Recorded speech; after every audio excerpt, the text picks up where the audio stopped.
Our story today, our main story, a deadly and dreadful rampage by Israeli settlers through a Palestinian town Sunday night. Palestinian media said some 35 homes and 90 cars were torched by some 400 settlers that arrived in the village of 7,000 people overnight. Photos and video on social media showed large fires burning throughout Hawara and lighting up the sky. Palestinian medics said one man was killed and dozens of others were wounded during the violence in the Palestinian town and in other villages neighboring Nablis. The attack came after settler groups had called for demonstrations to avenge Palestinian shooting attack in Hawara earlier in the day, in which two Israeli brothers in their 20s were killed. Their funeral will be held today at 2 p.m. Palestinian Authority President Mahmoud Abbas condemned what he called the terrorist acts carried out by settlers under the protection of the occupied forces. We hold the Israeli government fully responsible, he added, claiming that the settlers had taken their cues from the positions of some ministers in this extreme right-wing Israeli government. Only 6 of the 400 settlers have been arrested overnight for their involvement in the attacks. President Herzog and Prime Minister Netanyahu strongly condemned the attacks by Jews overnight. The IDF and the security forces are currently in pursuit of the murderer. We will find him, capture him, and deal with him. But even when the blood is boiling and the tempers are high, do not take the law into your own hands. I ask to let the IDF and the security forces do their job. I remind you that in the last few weeks they have eliminated dozens of terrorists and prevented dozens of terror attacks. Let the IDF complete the chase. Don't take the law into your own hands. Together, we will defeat terrorism. We're now turning to Hawara, where our correspondent Pia Steckelbach joins us. Pia, how is it looking this morning? What are you hearing from residents in Hawara?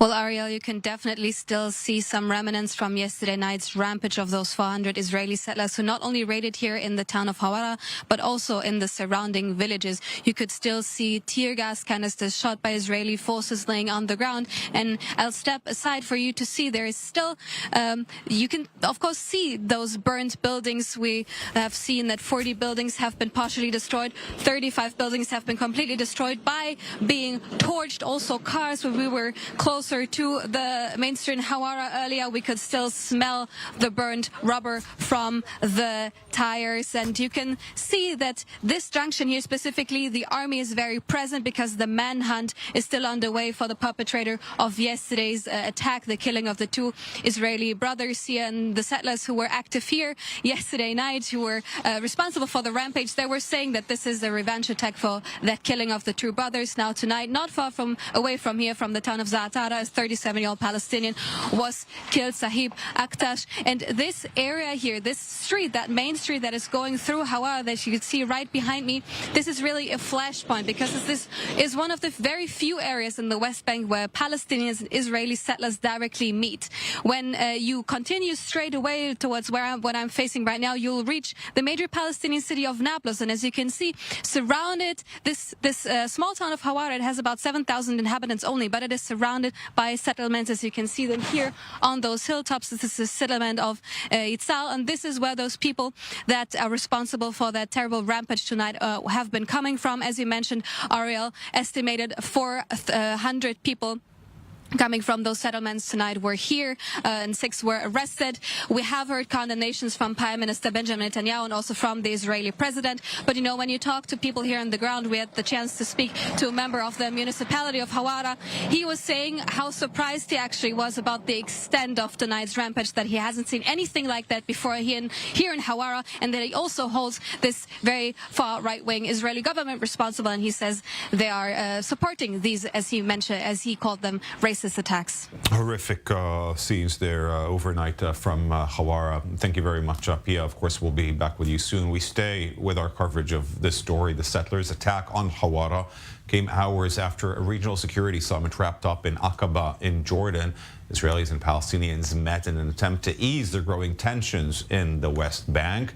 The outcome from there, according to American reports, a freezing of Israeli building and settlements for the next 4 months.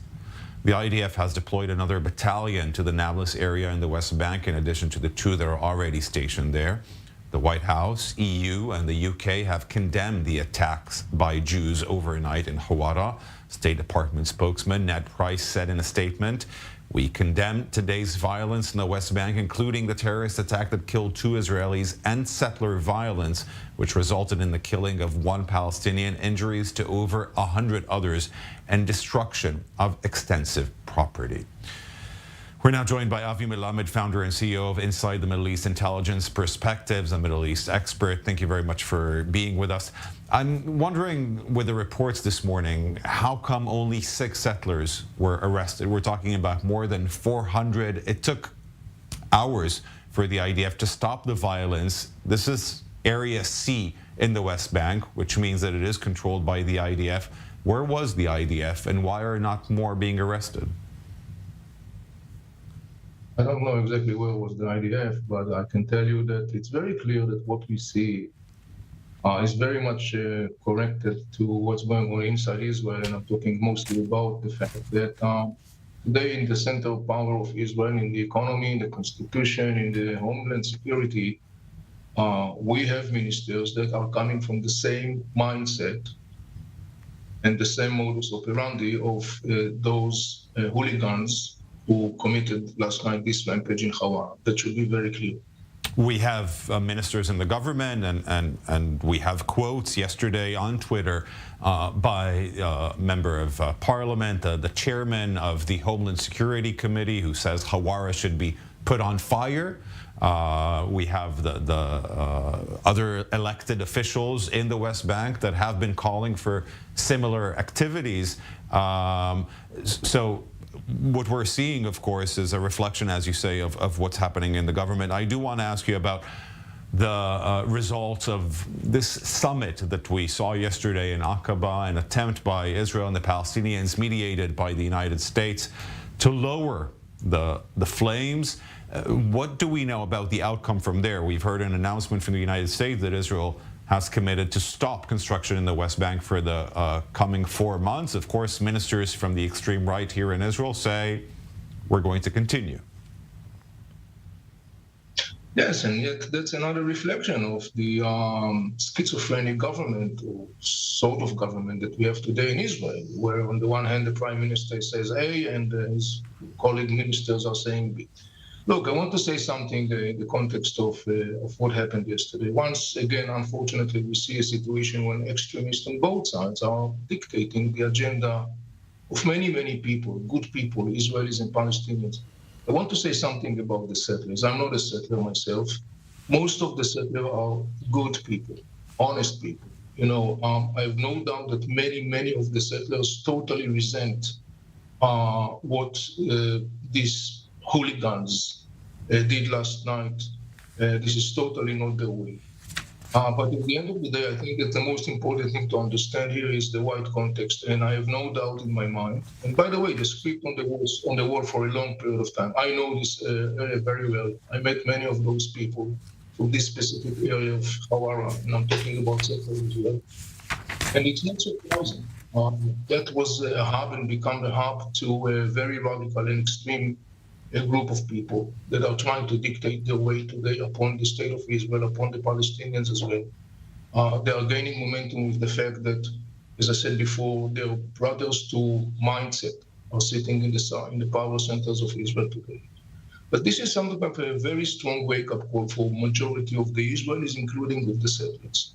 Because we are looking today at a situation where the state of Israel is facing a very, very severe crisis. But I have no doubt in my mind, and I know that overwhelming majority of the Israelis are moderate, are pragmatic people. They are not radical. Yeah. And they are looking for practical solutions.